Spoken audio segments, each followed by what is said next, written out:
Taking travel insurance for granted and not paying close enough attention to the fine print of documents involved might come back to haunt your clients. We've heard horror stories of people who were burdened with extreme medical costs simply because of an incorrectly checked box on their application. How do you know if your clients are getting the right type of insurance? Don't find out about the limitations of your client's plan during the emergency. If you want to know how to avoid them, then keep your eye on the next portion of this module, where we will review the top 10 mistakes made when buying travel insurance. Let's start at the bottom and work our way up. Number 10. Coverage for participating in athletics. Most, if not all, travel insurance policies have exclusions and limitations on coverage for athletics. Some policies will exclude coverage for activities like scuba diving, bodily contact sports, and high-risk activities, even for amateurs. However, there are some policies that will cover amateur athletics at the same price. Don't forget about the sports exclusion in a policy.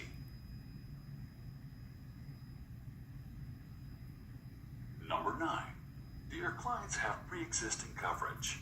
Generally speaking, travel insurers are looking for medical stability with respect to a medical condition when determining acceptable risk. Medical stability means no hospitalization, no treatment or change in treatment, including a change in medication, or no medical investigation during a specified length of time prior to the effective date of coverage. Make sure your clients understand exclusions for pre-existing medical conditions and how this relates to their departure or effective date. Number 8. Does your client have a multi-trip annual plan? Frequent travelers should consider purchasing a multi-trip plan and have coverage for any number of trips for 1 year. This provides travel insurance for all trips, business, cross-border shopping, interprovincial travel, and vacations during the course of the year. More than 2 trips per year may make a multi-trip annual plan an economical purchase. A word of caution though, the medical pre-existing stability clause is in effect for each and every departure in a multi-trip plan. Number 7. Administer the medical questionnaire carefully. It is critical to ask your client every question in the medical questionnaire. Take the questions literally and listen for a yes or no answer from your client. A major reason for declined claims in the travel insurance industry is for non-disclosure of medical conditions on the application. If your client is not sure how to answer a particular question on the medical questionnaire, please have them refer to their doctors for assistance. The mistake? Taking the questions too lightly, which can result in declined claims. Number 6. Call the hotline if your client is injured or sick. Insurers today insist that your client call the 24-hour emergency assistance toll-free hotline that they have provided them, usually on a wallet card. Why? The managed care process starts the moment the hotline is called. The medical professionals answering the hotline will liaise with the attending physician or physicians to determine that the care your client receives is in accordance to the benefits of the policy, and where possible, will arrange to have the bills sent directly to the insurance company so that your client does not have to pay out of pocket. The mistake? Not calling the hotline and being responsible for up to 20% of the bill. Number 5. Do your clients think they are covered on their credit card? Many credit card companies have replaced emergency travel medical insurance with travel accident insurance. This is a much different product and does not offer full protection needed when traveling. Similar to AD&D, travel accident coverage provides a predetermined lump sum in the event of a specific injury or death as a result of an accident only while traveling. Travel medical insurance can cover hospital, emergency prescription drugs, and other expenses.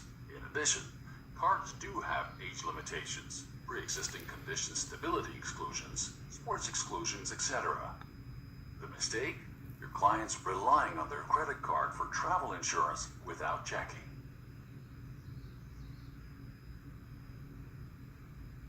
Number 4. Do your clients think they have worldwide coverage? Again, not all policies are the same.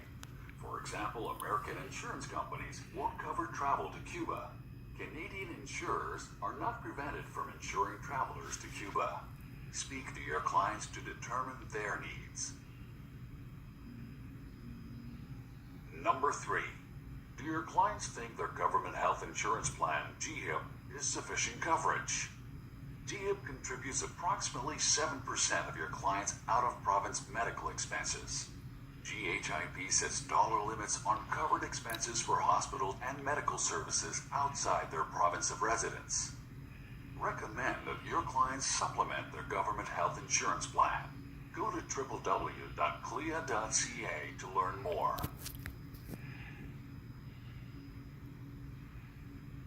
Number 2. Travel health insurance is for emergencies only.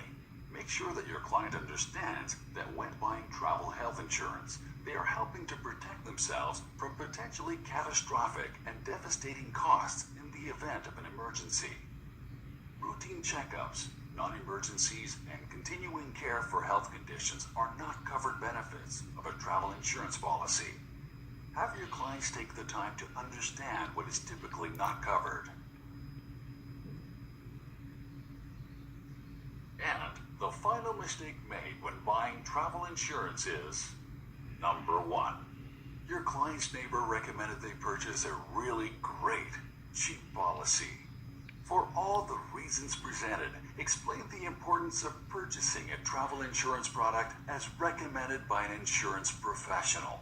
They are licensed and trained to ask the sensitive questions and will understand that some policies will not be right for the traveler. The mistake here? Relying on a non-professional for direction when purchasing a travel insurance policy.